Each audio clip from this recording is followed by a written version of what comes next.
কোন দল দ্বারা? ভারতীয় জনতা পার্টি দ্বারা, যারা যাদের আইডিওলজি হচ্ছিল এই আরএসএস এর আইডিওলজি ছিল যে এই তিরঙ্গার বিরোধিতা। তারা চাইছিল গেরুয়া রঙের পতাকা, ন্যাশনাল ফ্ল্যাগটা গেরুয়া রঙের হোক। তার প্রতিবাদে ওই 2001 সাল পর্যন্ত নাগপুর হেডকোয়ার্টারে এই তিরঙ্গা পতাকা তারা উত্তোলন করেনি। কিন্তু 75তম স্বাধীনতা দিবস উপলক্ষে এই তিরঙ্গা নিয়ে শুধু ব্যবসা এবং রাজনীতি, ব্যবসা বললাম এই কারণে তারই বন্ধু রিলায়েন্স কোম্পানি থেকে এই সমস্ত কাপড়গুলো কেনা হয়েছে এবং পতাকা বানানো হয়েছে। দেড় টাকা রোজগার করেছে এই আম্বানি গোষ্ঠী। দেখলো না? এটাতে তো আমাদের কোনো লাভ হয়নি। পরের অধ্যায় হলো কি? রাম মন্দির লাল্লার প্রাণ প্রতিষ্ঠা। আচ্ছা, এখানে তো আপনারা অনেকেই রয়েছেন হিন্দু ধর্মের উপর যারা, সনাতন ধর্মের উপর যারা বিশ্বাসী। সনাতন ধর্মের কাছে শেষ কথা হচ্ছে চারটি শঙ্করাচার্য। শঙ্করাচার্য বারণ করলেন যে না, শুভ মুহূর্ত নেই। তুমি যেই দিন তোমরা প্রাণ প্রতিষ্ঠা করতে যাচ্ছ শুভ মুহূর্ত নেই, কারণ শুভ মুহূর্ত কমসে কম 78 মিনিটের হতে হয়। এই যে আমরা যে আমাদের যে বিবাহ পঞ্জিকাতে যে বিবাহ পৈতা কিংবা উপনয়ন যেটাকে বলা হয় কিংবা অন্নপ্রাশন, দেখবেন আলাদা তারিখ থাকে এবং ওই যে এতটা থেকে এতটা একটা মিনিমাম স্লট হচ্ছে 78 মিনিটস। এটা শঙ্করাচার্যের বক্তব্য। ওই সময় ছিল না যেই ডেটে রামলাল্লার প্রাণ প্রতিষ্ঠান করছিলেন। এবং কি বললেন? যে মন্দির তৈরি হওয়ানি, মন্দির তৈরি হয়নি। মন্দির কার চূড়াটা হচ্ছে দেবতা কা মাথা, রাম কা মাথা। মন্দিরের চূড়াটা হচ্ছে দেবতাদের মাথা। কাজে মাথাবিহীন তুমি প্রাণ প্রতিষ্ঠা করতে যাচ্ছ, অশুভ শক্তির উন্মোচন হবে। কারা বলেছেন? চারজন শঙ্করাচার্য। কেন এই কথাটা বললেন? তাদেরকে আমন্ত্রণ পর্যন্ত জানানো হয়নি। এগিয়ে গেলেন চম্পত রায়, ওই রাম মন্দির ট্রাস্টের জেনারেল সেক্রেটারি, এক ধাপ এগিয়ে গিয়ে বললেন যে मोदी जी तो विष्णु देवता का अवतार है, विष्णु देवता का अवतार है नरेंद्र मोदी साहब। আচ্ছা বলুন, কোন দেশে আমরা বসবাস করছি? এগিয়ে গেলেন, শঙ্করাচার্য মতামত অগ্রাহ্য করলেন, প্রাণ প্রতিষ্ঠা থেকে এগিয়ে গেলেন। কারণ রামকে তো বিক্রি করতে হবে, ভোটে লাভালাভ পেতে হবে, ভোটে জিততে হবে, মানুষের ভাবাবেগকে কাজে লাগাতে হবে। 2019 সালে নির্বাচন, 40 জন সিআরপিএফ এর জওয়ানের রক্ত এখনো দেশের মাটি রক্তাক্ত হয়ে রয়েছে। আমার বক্তব্য না, যে গভর্নর যিনি ছিলেন ওই সময়ে, সত্যপাল মল্লিক, উনি বলেছিলেন, কি বলেছেন আপনারা শুনেছেন, আমি শুধু মনে করে দিতে চাই, সামাজিক মাধ্যমে শুনেছেন, ন্যাশনাল মিডিয়া শুনেননি। কি বলছিলেন? যে बार बार मना करने से ही उनको इतना दूर ले जाना, हवाई जहाज मंगवाने के लिए हमने बार बार आग्रह प्रकाश की, लेकिन हवाई जहाज नहीं और रास्ता सैनिटाइज ना करके सीआरपीएफ लोगों को एक जगह से दूसरा जगह, और ये तो पूरा इंटेलिजेंस का फेलियर है कि आरडीएक्स भरा एक गाड़ी जो घूम रहा था जम्मू कश्मीर में, उस विषय में जांच होना चाहिए। সিআরপিএফ জওয়ানরা জানতে চায়, তাদের পরিবার জানতে চায়, দেশের মানুষ জানতে চায় যে তদন্ত কি হলো, তদন্ত হয়েছে কিনা, যদি হয়ে থাকে তার রিপোর্ট কি, ফাইন্ডিংস কি, জনসমক্ষে তুলে ধরো। না, দরকার নেই। কারণ শহীদের রক্তের বিনিময়ে তারা ভোট গ্রহণ করেছিল 2019 সালে, তাই 303টি আসন জয়লাভ করেছিল। এবং গিয়ে মঞ্চে গিয়ে বলছেন, প্রথম যারা ভোট দেবেন শহীদের নামে ভোট দাও, বিজেপিকে ভোট দাও। একদিকে মেরেছেন সিআরপিএফ জওয়ানদের, আরেকদিকে এই শাহাদাতের হয়ে তিনি ভোট চাইলেন। নির্বাচন কমিশন এটা করতে পারে না। নির্বাচন কমিশনের কাছে কমপ্লেন করা হলো, কোনো কিছু অ্যাকশন নেয়নি। এইবার তিরঙ্গা গেল, রামলাল্লা গেল, এখন কোন নির্বাচনের প্রাক মুহূর্তে কোন সে ঘটনা ঘটিয়ে দেয়? কারণ জানে মোদী সাহেব জেনে গেছেন, তাদের ইন্টারনাল সার্ভে জেনে গেছেন, আরএসএস এর সার্ভে জেনে গেছেন, বিভিন্ন ইন্টেলিজেন্স সোর্স জেনে গেছেন যে इनको 200 पार करना भी नामुमकिन, ये 400 का दावा कर रहे हैं, 200 पार भी नहीं हो पाएगा इस बार। এবার ভারতীয় জনতা পার্টি ফিরে আসার কোনো রাস্তা নেই, কোনো উপায় নেই। কিন্তু তাই আমরা আতঙ্কিত, কখন না কখন কোথায় না কোথায় কি কাণ্ড ঘটনা ঘটিয়ে দেয়। আমরা তাই বারংবার তরতে বলছি, রাম মন্দিরটা যেটা হয়েছে এটা পাহারা জোরদার করো, অক্ষরধাম যেটা রয়েছে বিভিন্ন মন্দির তোমরা সুরক্ষিত বাড়ানোর চেষ্টা করো। কারণ যে কোনো সময় যে কোনো জিনিস উনি করতে পারেন, কারণ ওনার ক্ষমতা চাই। এই যে দেধার টাকা, কি বলেছিল, না খাউঙ্গা না কিসি কো খানে দুঙ্গা, এই তো স্লোগান ছিল 2014 সালে। বহুত হো গয়ে মহঙ্গাই কি মার, আপকি বার ভাজপা সরকার, এই তো স্লোগান ছিল। কি ছিল? বহুত হো গয়ে মহঙ্গাই কি মার, আপকি বার ভাজপা সরকার। তখন গ্যাস সিলিন্ডার কত দাম ছিল? 415 টাকা। এখন কত? 1200 টাকা। তখন কাঁচা তেলের দাম, এক ব্যারেল কাঁচা তেলের দাম ইউএস প্রায় 139-40 টাকার মতো ইউএস ডলার এক কাঁচা তেলের দাম। তখন যখন এত দাম, তখন মনমোহন সিং এর সরকার ডিজেল 55 টাকা করে পার লিটার বিক্রি করতেন, আর পেট্রোল 61 টাকা 65 টাকার মতো ফ্লাকচুয়েট করত। এখন কাঁচা তেলের ব্যারেলের দাম কমে গেছে 100 নিচে 90 পার ব্যারেল ইউএস ডলার। অথচ পেট্রোল ডিজেলের দামটা কোন জায়গায়? 100 ছুঁই। বিভিন্ন ট্যাক্স আরোপ করেছে আমাদের উপর। কাজে এই যে জিনিসপত্রের দাম মানুষের নাগালের বাইরে, সর্ষের তেল, ডাল, মুসুর ডাল থেকে সকালবেলা টুথব্রাশ থেকে শুরু করে প্রত্যেক জনকে ইনডাইরেক্ট ট্যাক্সের আওতায় এনে নিয়েছেন। কি বলে, আমরা তো ভাতা দিচ্ছি, পেনশন দিচ্ছি 2000 টাকা করে বলছে। তো এখানকার আমি শুনতে পাচ্ছি আমাদের মাননীয় মুখ্যমন্ত্রী বিপ্লব বাবু, আমাদের বর্তমান মুখ্যমন্ত্রী সবাই বলে বেড়াচ্ছেন, হ্যাঁ সবাইকে ইনডাইরেক্ট ট্যাক্সের মধ্যে আওতার মধ্যে এনে নিয়েছে। এদের কাছ থেকে হিসেব করে কংগ্রেস দেখিয়ে দিয়েছে প্রত্যেক মাসে গরিবতম লোকটি থেকে 4 থেকে 5,000 টাকা করে ইনডাইরেক্ট ট্যাক্সের মাধ্যমে, গব্বর সিং ট্যাক্সের মাধ্যমে, জিএসটির মাধ্যমে তাদের থেকে আদায় করছো 4 থেকে 5,000 প্রত্যেক মাসে।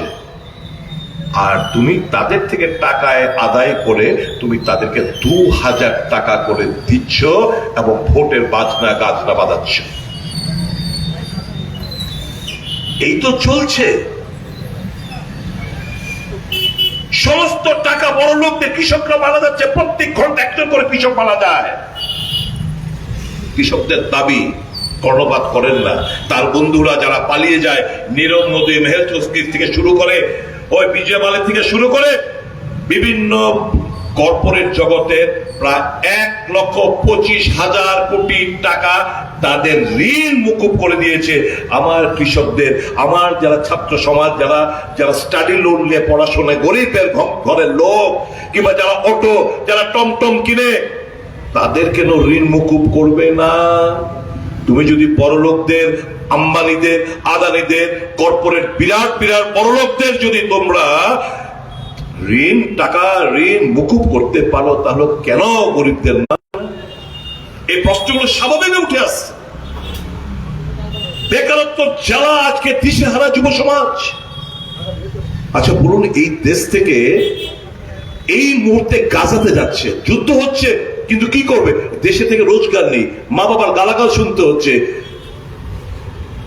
বোনদের বিয়ে দিতে পারছে না, নিজের প্রাণের ঝুঁকি নিয়ে গাজা যাচ্ছে। আর কোথায় যাচ্ছে? ইসরায়েল যাচ্ছে, রাশিয়া যাচ্ছে।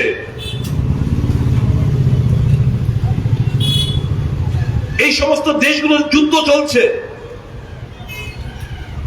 এই সমস্ত জায়গায় ঝুঁকি নিয়ে, জীবনের ঝুঁকি নিয়ে পরিবারের জন্য রোজগার করার জন্য এরা যাচ্ছে। এই যে টাঙ্কি যে একটা বই আপনারা দেখেছেন অনেকে, এই টাঙ্কি বইয়ের ঘটনা তো ঘটনা, এগুলো তো ফ্যাক্ট। রোজগার নেই, কৃষকরা আত্মহত্যা করছে, বেকাররা দিশাহারা। আমার রাজ্যে যুবক সম্প্রদায়, ছাত্র যুবক নেশাকৃষ্ট, নেশা মুক্ত ত্রিপুরা বানায়েঙ্গে তার স্লোগান ছিল। যিনি এখনকার ক্যান্ডিডেট ভারতীয় জনতা পার্টি। কি দেখলাম বিপরীত। এবং কোনো অলিগলি নেই যেখানে নেশার সাথে যুক্ত হচ্ছে না ছাত্র যুব সমাজ বন্ধুরা। কোন বিজেপির নেতৃত্ব বিভিন্ন পাড়ায় পাড়ায় যারা তথাকথিত নেতারা যারা রয়েছেন, তারা একটা বিশাল টাকা রোজগার করছেন এবং দেখছেন তাদের অর্থনৈতিক দিকটা কি ফুলে ফেপে কি হয়েছে। সমাজের প্রত্যেকটি পাড়ায় যারা বিজেপি করেন, এখানে যারা বিজেপিকে সমর্থন করেন, মিছিল মিটিং করেন, লড়াইটা আপনাদের বিরুদ্ধে জিজ্ঞেস করতে চাই আপনাদের বিবেকের কাছে কয়েকটা প্রশ্ন। কি পেলেন? কাকে কজন উপকার করতে পেলেন এই 34 বছর? তো এখানে ডাবল ইঞ্জিন সরকার কজনকে উপকার করতে পেরেছেন বলুন? আপনার পাড়ার কজনকে উপকার করতে পেরেছেন বলুন বুকে হাত দিয়ে। তো পার্টিটা করেন কিসের জন্য? আমরাও তো বিজেপিতে ছিলাম, ক্ষমতা থেকে বেরিয়ে এসছি। আমরা তো ক্ষমতা থেকে বেরিয়ে এসছি, থাকতেই পারতাম। লক্ষ্যটা যদি রোজগারের, ওখানে থাকতেই পারতাম। লক্ষ্যটা যদি হতো ক্ষমতা জাহির করার, ওখানে থাকলে ভালো হতো না। আমরা থাকতে পারিনি, কারণ সেই দলে গিয়ে দেখলাম মানুষের জন্য চিন্তা করার লোক নেই। যতদিন শাসক দলে ছিলাম, মানুষের স্বার্থে পার্টির লাইনের বিরোধিতা করে আমরা কিন্তু মানুষের স্বার্থে বিধানসভার ভেতরে বাইরে আপনারা দেখেছেন আওয়াজ তুলেছি। লড়াইটা এই ক্ষমতা কিংবা বিরোধী কাদের জন্য? মানুষের জন্য, মানুষকে খুশি করার জন্য, সকলের মুখে হাসি ফোটানোর জন্য। এই তো আমাদের দায়িত্ব। তার জন্যই তো মানুষকে আমরা রাজনীতিতে আঙ্গিনায় আসা। আশিস বাবু আজকে ক্ষমতায় থাকতেন, যদি শাসক দলের সঙ্গে থাকতেন, ভালো অবস্থায় থাকতে পারতেন।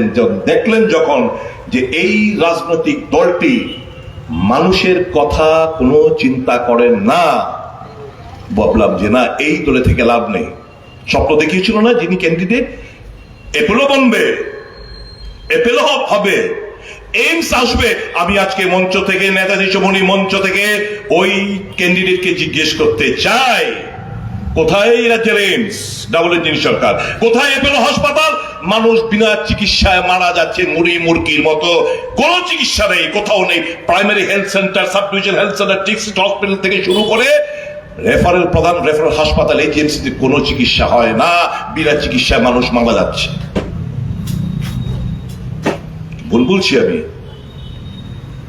এক্ষুনি যদি কেউ যায়, কেউ অসুস্থ হয়ে পড়ে, যদি জীবিতে যান, একটা সিনিয়র ডক্টর নেই, ইন্টার্ন এবং পিজি স্টুডেন্ট দ্বারা চিকিৎসা হচ্ছে। একটা no senior doctor will be available. এর জন্য ভোট দিয়েছিলাম আমরা। শিক্ষা ব্যবস্থা লাটে ভেঙ্গে চুরমার, এ রাজ্যের মেধা মার খাচ্ছে। এই যে বিদ্যাজ্যোতি প্রকল্প, ড্রপ আউটের সংখ্যাটা দিন কি দিন বাড়ছে, কারণ তারা পেমেন্ট করতে পারছে না, টাকা দিতে পারছে না।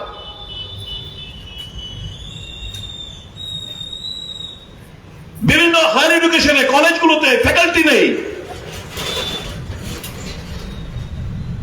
নেট সেট এবং ঘুরছে, একদিকে কলেজগুলোতে ফ্যাকাল্টি নেই, ভিজিটিং প্রফেসর, ভিজিটিং লেকচারার 500 টাকা করে তাদের অনারেন্স দেওয়া হয় প্রতিদিন ক্লাসে না। দিনের মাসের শেষে 4 থেকে 5,000 টাকা, তাও 8-9 মাস বাদে তারা টাকা পায়। এর জন্য কি শিক্ষা, এর জন্য কি মেধা মার খাবে আছে?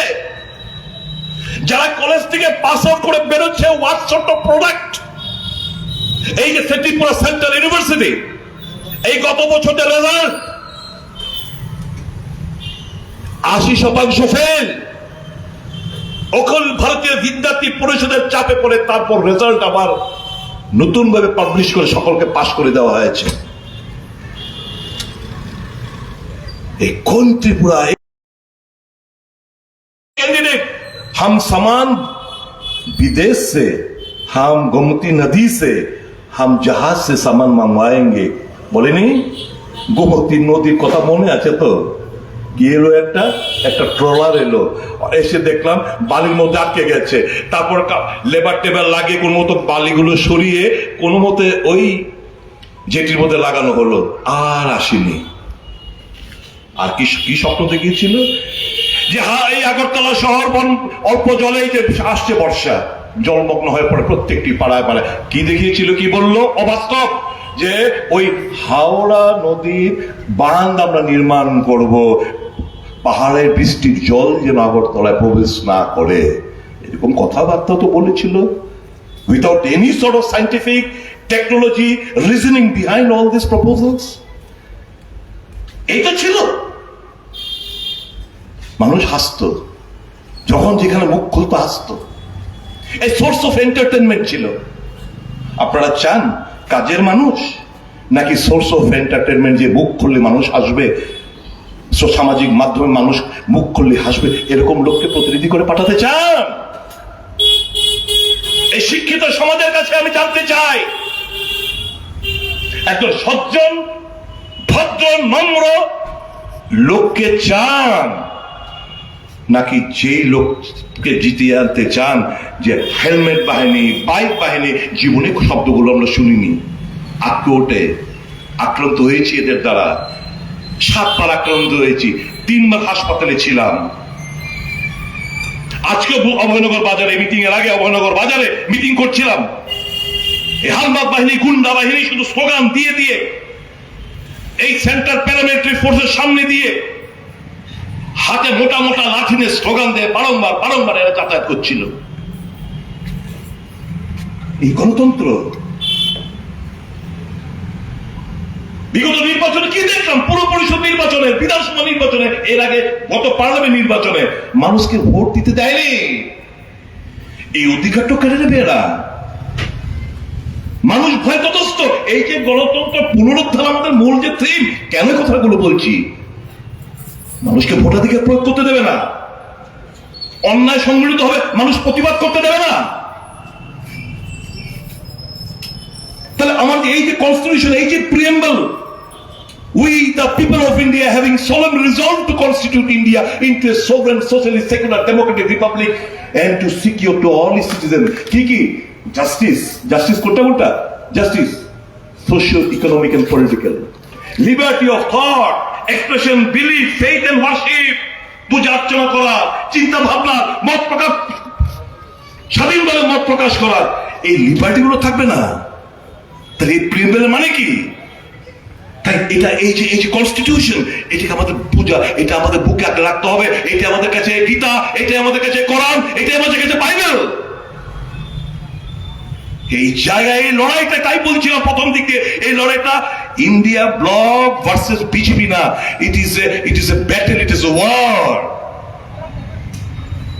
in between the common people of this country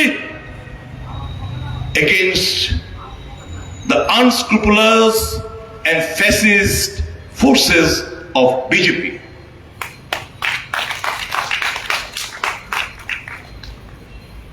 প্রশ্ন করে শুধু বাবু সিপিএমের ডায়াসের মধ্যে কিভাবে আপনি করতে পারেন, চলতে পারেন, ভুলে গেছেন এরা? হ্যাঁ, কেন ভুলবো? কংগ্রেসের জামানা হয়েছিল, সিপিএম এর জামানা হয়েছিল, যারাই খুন খারাপি করলেন, যাদের দ্বারা কংগ্রেস এবং সিপিএম বদনাম হয়েছে, সিপিএম তো কখনো বলে দেনি, কংগ্রেস তো কখনো বলে যাও খুন করে আসো, কিন্তু তারাই তো আজকে বিভিন্ন পদাধিকারী বিজেপির নেতৃত্বে বসে রয়েছে। আর অরিজিনাল যারা বিজেপি, ওই মানিক দাস, ওই ধর্মনগরের দেব, রণজয় দেব, ওই চা বাগানের চক্রবর্তী, শান্তি চক্রবর্তী, ওই ডিস্ট্রিক্ট প্রেসিডেন্ট ছিল মানিক দাস, এরা কোথায়? হারিয়ে গেছে। কারণ এরাও মানুষদের অপমান করতে পারে না, ভালো লোক, ভদ্রলোক, নম্র লোক। কাজে নির্বাচন জিততে গেলে কি করতে হবে? ভোট থেকে লুট করতে হবে। কাজে ওই সমস্ত সমাজদ্রোহী গুন্ডা, পান্ডা, ড্রাগেডিক, মাফিয়া, কি চমৎকার! আমি দালান করবো, আমি জায়গা কিনি, সবকে টাকা দিতে হবে। আমি কনস্ট্রাকশন করবো, আমার ইট, বালি, সিমেন্ট, রড সমস্ত কিছু এরা সাপ্লাই করবে। প্রত্যেকটি নেগোসিয়েশন বাহিনী, নিগো বাহিনী। আর বহিরাজ্যের কন্ট্রাক্টররা এসে উচ্চ দরে, যে আমার রাজ্যে ফার্স্ট ক্লাস কন্ট্রাক্টররা রয়েছেন, এর থেকে অনেক নিচু দরে যারা কাজগুলো সম্পূর্ণভাবে করতে পারেন, ওই বহিরাজ্যের ঠিকাদারদের উঁচু দরে দিয়ে বিশাল বড় কাটমানি সংগ্রহ করে তারা তাদের ব্যক্তিগত এবং পার্টির ফান্ড স্ফীত করছে। তার জন্য তো বললেন যে চন্দা দো, ধন্দা লো, अगर चंदा नहीं दोगे तो ईडी, सीबीआई और इनकम टैक्स का फंदा में हम लोग आपको जड़ाएंगे। এই তো চলছে এত বড় স্ক্যাম। আর একে বলে বিষ্ণু অবতার, এ করবে রাম মন্দিরের লাল লাল প্রাণ প্রতিষ্ঠা। মানতে হবে সভ্য জগৎ, শিক্ষিত সমাজকে এই জিনিসগুলো মানতে হবে আমাদের। আমি বিনম্রতার সাথে, ভদ্র শিক্ষিত সমাজ হারিয়ে যায়নি এখনো। আমাদের কৃষ্টি, আমাদের সংস্কৃতি জীবিত থাকুক, আমাদের ভারতবর্ষের ঐতিহ্য জীবিত থাকুক। জেনারেশন নেক্সটের জন্য আমার মন ভীষণ কাঁদে। যারা বিপদে পরিচালিত, I love them, I want to bring them to the main track। তাদের ওই ভুল রাস্তা থেকে সঠিক রাস্তা দিশা দেখাতে চাই। বন্ধুরা, আমাদের কাছে ক্ষমতা নেই, আমাদের কাছে গায়ে মধু নেই। তোমরা বিপদে চলছো, তোমাদেরকে ভালোবাসি, তোমাদেরকে সঠিক রাস্তা দেখাতে চাই। বন্ধুরা, ফিরে এসো, পার্টি করো, বিজেপি থাকুক ক্ষমতা দীর্ঘদিন, আমাদের কোনো মাথা ব্যথার কারণ নেই।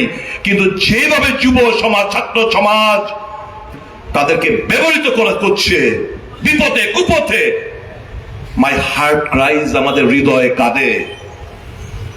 এই ভারতবর্ষ, এই ত্রিপুরাকে আমরা দেখতে চাই না। Rise above petty politics. Let the rich tradition of this country be alive. Let the culture of this country, which our fathers and forefathers have nurtured for decades after decades, let it be alive. Let us not sow the seeds of hatred, ঘৃণার বীজ যেন আমরা রোপণ না করি। আমার নেতার slogan, मोहब्बत का दुकान, नफरत के बाजार में मोहब्बत का दुकान खोलना है। उसी लक्ष्य के साथ हम लोग आगे बढ़ रहे हैं।